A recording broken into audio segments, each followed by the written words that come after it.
Danilo Peled está aqui, perito forense. Muito obrigado pela sua presença. Eu estava analisando o que as pessoas estão escrevendo nas redes sociais, tem muita gente com dúvida ainda. Sim. E algumas pessoas não pegaram aquela explicação correta que o senhor tinha feito ontem. Eu gostaria que o senhor explicasse por que é que no laudo aparece a possibilidade de ter feito relações sexuais, mas ela não é determinante. Ou seja, olha, ele pode ter feito relações sexuais porque no corpo dele foi encontrado sêmen, porém, pode ser que ele não tenha feito. Como é que é isso? Pode ser que ele tenha levado um mata-leão.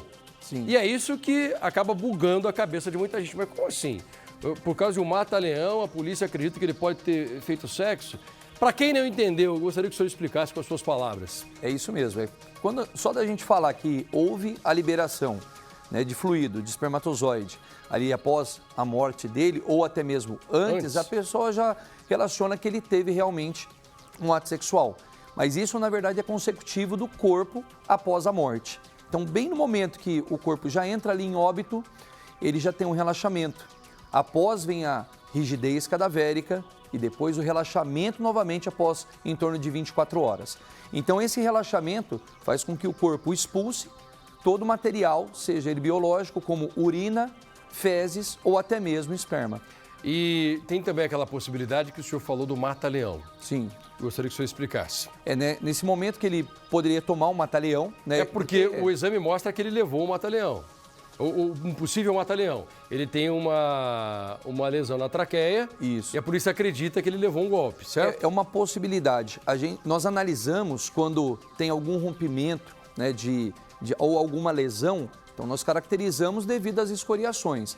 Como não tem a escoriação consecutiva, né, para um outro tipo de lesão, leva a entender que pode ser um mata-leão. Tá, mas vamos lá. Levando o mata-leão, ele vai ter ali o relaxamento, né, do corpo após a morte e ali ele pode estar liberando urina, fezes e espermatozoides. Você sabia disso, Diógenes, que durante um mata-leão a pessoa pode liberar também todos esses fluidos? É verdade, Passar. E vou mais além. As pessoas, por exemplo, ela sofre um estresse. No estresse, a gente vem o instinto da sobrevivência. Você tem duas reações, fuga ou ataque.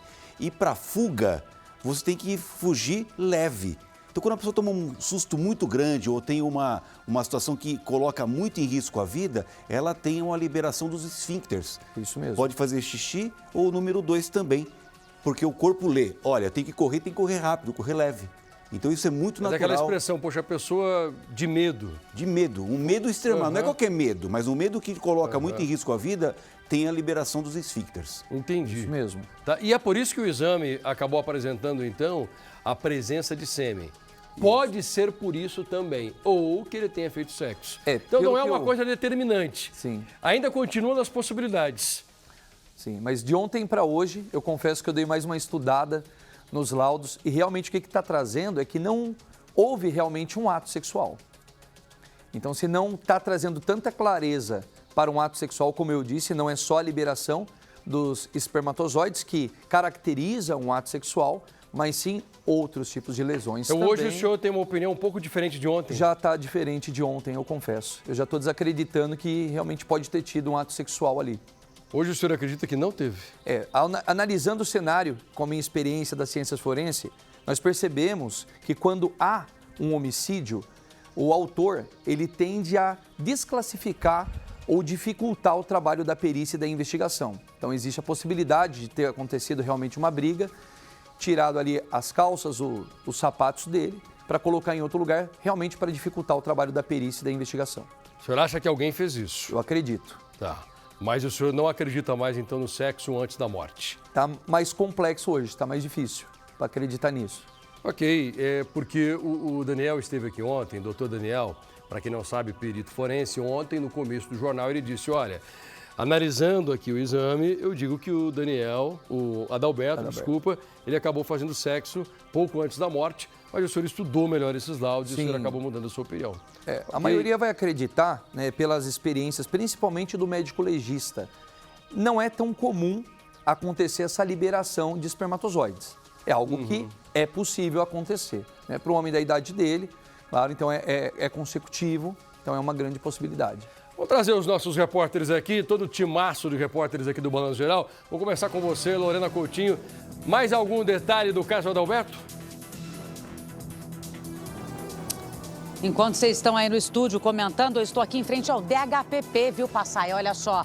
Por quê? Porque não importa se é feriado, sábado, domingo, tem policiais e a delegada que está debruçada nesse caso, Adalberto. É importante deixar claro que o balanço geral, você sabe, Passaia, a gente estava desde o começo do caso do Adalberto, que já chamou a atenção, ele que desapareceu no dia 30 de maio, e aí, de repente, o corpo só foi encontrado 4 dias depois. Né? E esse mistério todo, como assim um homem, né, jogado ali dentro de um buraco de 3 metros naquela condição, né, sem calça, sem sapato, mas não pegaram nada dele.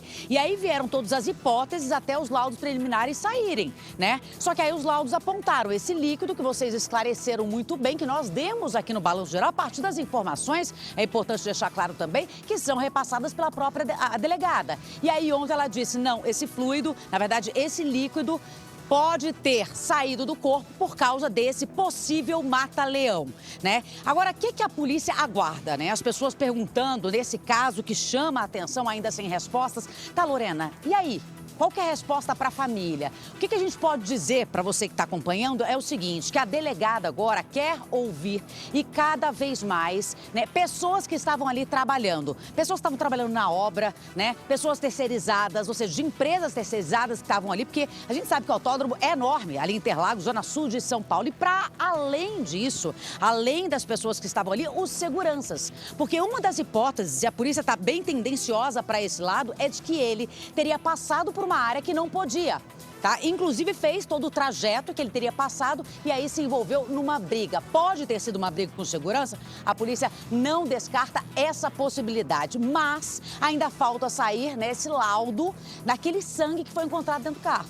Né? De quem que era aquele sangue? Né? O que teria acontecido? Seria antes do crime ter sido cometido, né? Ou foi naquele dia mesmo? Esse laudo, essa resposta desse laudo ainda não saiu. Então, são 2 pontos. Primeiro, ouvir essas pessoas que a polícia já intimou, já chamou e, para além disso, esperar esse laudo para saber de quem é esse sangue. Mas nenhuma hipótese, claro, é descartada. O certo é o seguinte, 20 dias se passaram e até agora nenhuma resposta para a família. Agora, esse caso misterioso que corre sob sigilo, tá? Então, a delegada já decretou, falou, a gente não pode mais comentar agora sobre esse assunto. Claro, a gente vai, sem querer atrapalhar o trabalho da polícia, informando você que está em casa, que acompanhou este caso, e mais que isso, pressionando cada vez mais, né, para que a gente tenha uma resposta. Não pressionando a polícia, que já está fazendo, eu repito, no feriado, final de semana, trabalhando de maneira incessante, mas de repente, Passaia, a gente conta com o nosso poder da informação, é você que está em casa, que tem alguma informação e está com medo, de repente,